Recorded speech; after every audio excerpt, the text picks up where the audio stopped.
Welcome, today I'm showing you how to unblock phone number into XIAOMI Redmi Note 11 Pro Plus. First of all, open your phone application, this one.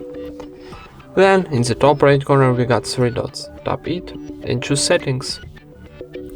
Now go into block numbers option.